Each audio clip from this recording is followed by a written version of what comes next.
Good morning students. Last class में हमने देखा था प्रॉपर्टीज ऑफ स्क्वायर नंबर्स और आज हम देखेंगे कि क्या क्या मेथड्स हैं स्क्वायर्स फाइंड करने के लिए। तो हमारे पास दो मेथड्स हैं स्क्वायर फाइंड करने के लिए। पहला है कॉलम मेथड और दूसरा है डायगोनल मेथड। हम इनको एक एक करके डील करेंगे। पहला है कॉलम मेथड को हम देखते हैं कि कॉलम मेथड क्या है और कैसे हम इस मेथड को यूज़ करके तो क्या क्या स्टेप्स हैं इसको सॉल्व करने यूज़ करने के लिए, ताकि हम क्या कर सकें किसी भी गिवन नंबर का स्क्वायर फाइंड कर सकें। तो देखते हैं कि कॉलम मेथड में हम जनरली क्या करते हैं, 3 कॉलम ड्रॉ करते हैं। आप जो देख सकते हो यू हैव 3 कॉलम्स, जिसमें से पहले स्टेप में हमको क्या करना है, जो पहला कॉलम का पहला जो रो है इसको हम बोलते हैं row are, and these are our columns. We have 3 columns C1, C2 and C3। Similarly I have drawn 3 rows. हम ज़्यादा भी बना सकते हैं, डिपेंड्स कि आपका जो नंबर है आप नीचे तक कितना जा रहा है। तो अभी हम स्टार्ट करते हैं कि 3 ही रो बनाए हैं, सपोज R2 एंड R3। तो हमको क्या करना है, सबसे पहले कॉलम और पहले रो के फर्स्ट में और कॉलम फर्स्ट में हमको क्या लिखना है, m स्क्वायर लिखना है यहाँ पे, ठीक है, इस मेथड में। और दूसरे में हमको क्या लिखना है, 2 multiplied by m into n, और तीसरे में हमको लिखना है n स्क्वायर। अब ये क्वेश्चन उठेगा कि m क्या है और n क्या है, या फिर हम उसका स्क्वायर कर रहे हैं। तो ये कॉलम मेथड क्या बोलता है कि हमारा पहला स्टेप ऐसा है कि हमको कॉलम बना के हेडिंग देना है m स्क्वायर, 2m और 2mn और n स्क्वायर। अब इसमें m और n की बात करें, फॉर एग्जांपल हम ले लें कि हमको एक क्वेश्चन सॉल्व करना है, 45 का स्क्वायर निकालना है। क्या करना है, we have to find out the square of 45। तो जो हमारा पहला नंबर होता है वो डिटरमाइन करता है m को। तो यहाँ पे हम क्या करेंगे, जो हमारा पहला नंबर m कितना है 4, उसका स्क्वायर करके यहाँ पे लिखना है। और जब दूसरा नंबर हमारा क्या है 5, दैट इज n को डिटरमाइन करता है। हमारा n क्या हो गया 5, तो यहाँ पे हम क्या करेंगे 5 का स्क्वायर करेंगे। और फिर क्या करेंगे, m की वैल्यू 5 और 4 है तो उसको 2 से हम मल्टीप्लाई कर देंगे, 2 multiplied by 5 and multiplied by 4।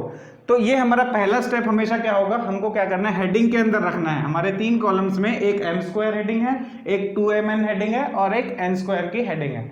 तो नेक्स्ट स्टेप में हमको हमारा एग्जांपल से हम लोग आगे बढ़ते हैं। हमको क्या पता चला कि m की वैल्यू कितनी है 4, so the value of m is 4। तो 4 का स्क्वायर कितना होगा भाई 16, तो हम यहाँ पे क्या लिखेंगे 16। सिमिलरली इसको अभी क्या छोड़ देते हैं, थोड़ा सा नीचे लास्ट वाले में आते हैं। तो n की वैल्यू कितनी है 5, तो 5 का स्क्वायर कितना होगा 25, हमने यहाँ लिख दिया 25। और जब भी हम एडिशंस वगैरह करते हैं तो क्या करते हैं, राइट साइड से ऐड करते हुए आते हैं और फिर कैरी देते हैं। तो ये तीनों से मिलके ही तो ये स्क्वायर बनेगा 45 का। तो इस तरीके से आपको समझना है कि यहाँ एडिशन हो रहा है। तो मेरे को सिर्फ क्या लेना है, यहाँ पे यूनिट्स प्लेस को लेना है यहाँ पे। तो यूनिट्स प्लेस 5 और कैरी कहाँ चले जाएगा, यहाँ पे कितना कैरी चले गया 2 चले गया। अब मैं 2 इंटू एम इंटू एन करता हूँ यहाँ पे, 2 इंटू एम मतलब 2 इंटू 4 इंटू 5 हम जब करेंगे तो कितना आ जाएगा 40 आ जाएगा यहाँ पे। और ये 2 कैरी ऑलरेडी है तो हम उसको ऐड कर देंगे। तो यहाँ पे हमको क्या मिल रहा है 42 मिल रहा है। तो 42 पूरा नहीं लेना मेरे को, यहाँ पे भी क्या लूंगा मैं, इसका वंस प्लेस ही लूंगा। और 4 कहाँ चले जाएगा, यहाँ पे कैरी चले जाएगा 4। तो यहाँ पे कैरी मतलब यहाँ पे ऐड हो जाएगा 16 के साथ।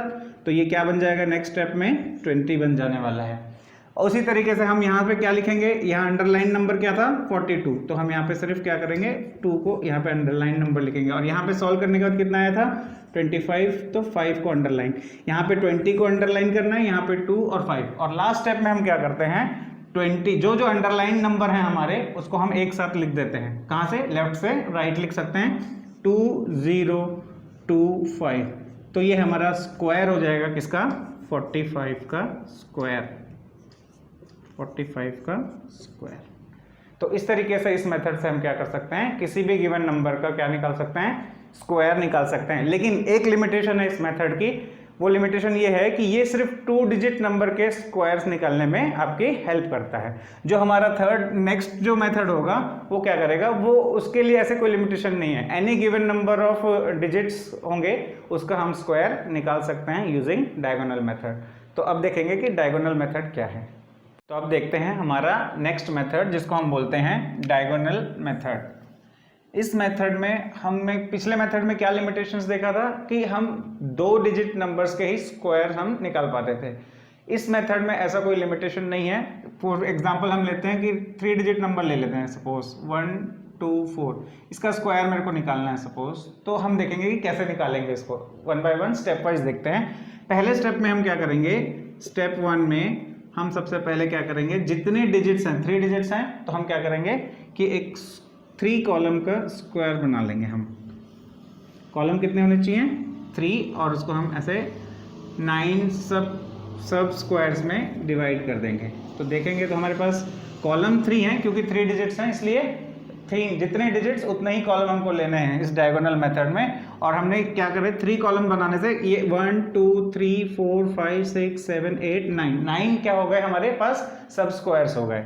अब 9 सब स्क्वायर्स होने के बाद नेक्स्ट स्टेप में हम क्या करेंगे, स्टेप 2 में इन सब स्क्वायर्स को हम क्या करेंगे डायगोनल से डिवाइड कर देते हैं। ये डिवाइड कर दिए, इस तरीके से हम क्या करेंगे सारे सब स्क्वायर्स को हम क्या कर देंगे डिवाइड कर देंगे। नेक्स्ट स्टेप में स्टेप 2 में क्या करेंगे डिवाइड कर देंगे। तो स्टेप 2 भी हो गया हमारा। स्टेप 3 में हम क्या करेंगे, स्टेप 3 हम क्या करेंगे जो हमारे नंबर हैं उनको क्या करेंगे टॉप पे लिखेंगे कॉलम के। जैसे यहाँ पे 1 लिख दिए, फिर उसके बाद 2 और 4। उसी तरीके से हम क्या करेंगे राइट साइड में भी क्या करेंगे सिमिलरली 1 2 और 4 हम मेंशन कर लेंगे। और हमारा जो नेक्स्ट स्टेप होगा स्टेप 4, उसमें देखिए कि हमको क्या करना है। स्टेप 4 में हमको क्या करना है, ये जो हमारा नंबर है 1 जो हमारे राइट साइड पे है, हमने टॉप में राइट साइड पे जो नंबर लिखा है उसको क्या करना है इन तीनों नंबर से मल्टीप्लाई करते चले जाना है। जैसे मैं बोलूँगा 1 1 जा कितना होता है 1, तो यहाँ पे हम 1 लिख देंगे। और सिंस 1s प्लेस ही नंबर है तो इसका कोई 10s प्लेस होगा नहीं, तो कैरी कुछ होगा नहीं, तो यहाँ पे हम क्या लिख सकते हैं 0। मतलब जिसको हमने सब स्क्वायर को डिवाइड किया था बॉटम साइड में क्या लिखना है 1s प्लेस का वैल्यू लिखना है, और टॉप में क्या लिखना है 10s प्लेस का। सिमिलरली इस 1 को मल्टीप्लाई करो इस 2 के साथ, अब तो 1 2 जा कितना होगा 2 हो जाएगा, तो यहाँ पे हम लिखेंगे 2। और सिंस अगेन इसका 10s प्लेस कुछ है नहीं तो क्या लिखेंगे ऊपर 0। अब इसी 1 को फिर से मल्टीप्लाई करेंगे किसके साथ, अब 4 के साथ, तो 4 1 जा कितना होता है 4, तो यहाँ पे हम क्या लिख देंगे 4, और इसका भी कुछ कैरी होता नहीं है तो कितना लिख देंगे 0। यहाँ तक समझ में आया। अब बात करते हैं नीचे उतरते हैं। ऊपर से हम किस तरफ मूव कर रहे हैं, नीचे की तरफ मूव कर रहे हैं। 1 को हमने कंप्लीट कर दिया, अब हम बात कर रहे हैं 2 की। तो 2 को पहले कहाँ से शुरू करेंगे, लेफ्ट हैंड से ही, तो 2 1 जा कितना होगा 2, तो आप क्या लिखोगे बॉटम में 2, और पावर उसका कैरी कितना है कुछ नहीं है, 10s प्लेस कुछ नहीं है तो 0। फिर करेंगे 2 2 जा 4, तो नीचे क्या लिख देंगे यहाँ पे 4, और उसके ऊपर क्या लिख देंगे 0। सिमिलरली 2 4 जा 8, और ऊपर पावर कुछ नहीं है, कैरी कुछ नहीं हो रहा है तो क्या लिख देंगे 0। यहाँ तक क्लियर है। अब और नीचे आते हैं, अब हम लेते हैं 4 को, 4 1 जा 4, तो यहाँ पे हम लिखेंगे 4, और सिंस 10s प्लेस में फिर कुछ नहीं है तो 0। 4 2 जा 8, तो यहाँ हम लिखेंगे 8, और फिर से हम देखें कि कुछ भी नहीं है इसके 10s प्लेस में तो यहाँ पे फिर से 0। अब 4 4 जा 16, यहाँ थोड़ा समझ में आएगा आपको और क्लियर होगा। 4 4 जा 16, तो 16 का सिर्फ 6 लिखेंगे क्योंकि 1s प्लेस में क्या है 6 है, और 10s प्लेस में क्या है 1। तो जो सब स्क्वायर को हम डायगोनल से डिवाइड किए हैं उसके बॉटम साइड 1s प्लेस लिखना है और टॉप में उसका 10s प्लेस लिखना है। और हम अब जो हमारा नेक्स्ट स्टेप होगा स्टेप नंबर 5, जो फाइनल स्टेप है, जो हमको आंसर देगा वो क्या है, हमको इसको अरेंज करना है डायगोनली, क्योंकि मेथड ही क्या है डायगोनल। तो हमको ऐसे डायगोनल से चलते जाना है और नीचे से किधर जाना है ऊपर की तरफ, और वैल्यूज को लिखते जाना है। तो मेरा सबसे पहला डायगोनल अगर मैं चेक करूँ तो सबसे नीचे वाला डायगोनल कौन सा है 6, तो मैं सबसे पहले लिख लिया इस 6 को यहाँ पे, ठीक है। फिर उसके बाद मैं डायगोनल चेक करूँ तो ये मेरा डायगोनल बन रहा है, देख रहे हैं ये मेरा डायगोनल बन रहा है। तो इसमें क्या क्या आ रहा है 8 आ रहा है, 1 आ रहा है और 8 आ रहा है। तो इनको मेरे को सबको ऐड करना है, 8 + 1 + 8, तो जिसको मेरे को मिलेगा 17 मिल जाएगा। लेकिन 17 पूरा नहीं लिखना है, सिर्फ क्या लिखना है 1s प्लेस, तो मैं इसको अंडरलाइन कर देता हूँ। और कैरी कहाँ चले जाएगा 1, यहाँ पे चले जाएगा carry.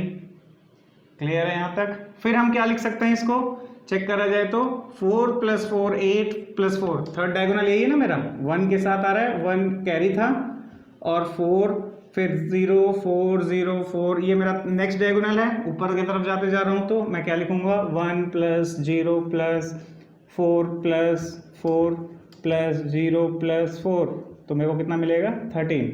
But I have to take only 3 again, तो मैं सिर्फ 3 लूंगा। फिर कैरी क्या चले जाएगा 1 चले जाएगा, यहाँ पे कैरी कितना हो जाएगा 1। तो फिर नेक्स्ट डायगोनल क्या है मेरा 1 0 2 0 2 0, ये मेरा नेक्स्ट डायगोनल है। तो मैं क्या करूँगा यहाँ पे 1 0 1 + 0 + 2 + 0 +2 +0, तो मेरे को कितना मिलेगा 5।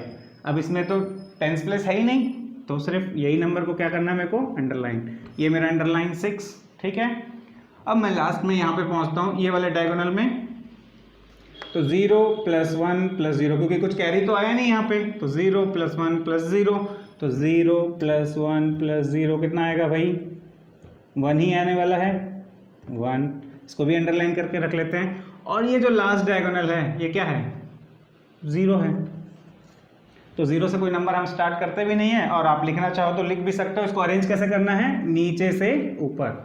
अब थोड़ा सा यहाँ पे आके देखो, तो मैं स्टार्ट कहाँ से करूँगा, सबसे पहले क्या लिखूँगा 0, उसके बाद 1, तो यहाँ पे 1, उसके बाद 5, तो यहाँ पे 5, उसके बाद अंडरलाइन नंबर क्या है 3, तो हम यहाँ लिखेंगे 3। Then we have to write this 7 and 6, तो यहाँ पे लिखे 7 6।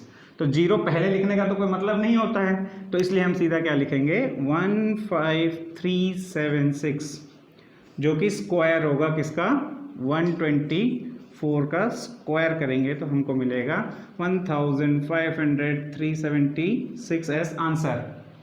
अब हमने कुछ प्रॉपर्टीज़ भी पढ़ी थी इससे पहले, तो थोड़ा उससे भी रिलेट करके देखते हैं।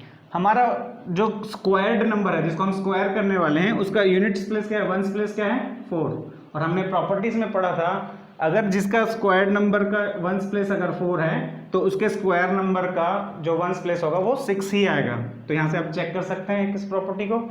दूसरा क्या हमने देखा था कि अगर हमारे नंबर ऑफ डिजिट्स जिसका हमको स्क्वायर निकालना है उसकी नंबर ऑफ डिजिट्स m, मतलब यहाँ पे कितनी है 3, तो उसके स्क्वायर के नंबर ऑफ डिजिट्स किसको फॉलो करेंगे 2m-1 को। तो जैसे 2 × 3 -1 करेंगे तो कितना होगा 5, तो 5 डिजिट नंबर भी आ रहा है। तो हमारी ये सारी प्रॉपर्टीज भी क्या हो रही हैं, सेटिस्फाइड हो रही हैं, और यही इसका करेक्ट स्क्वायर नंबर है, आंसर है किसका 124 का।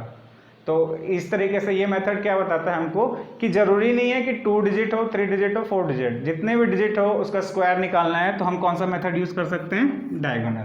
लेकिन अगर सिर्फ 2 डिजिट नंबर ही है तो उसके लिए कॉलम मेथड थोड़ा सा और इजी हो जाता है, तो हम उसको भी यूज कर सकते हैं। तो ये हमारे 2 मेथड्स थे स्क्वायर निकालने के।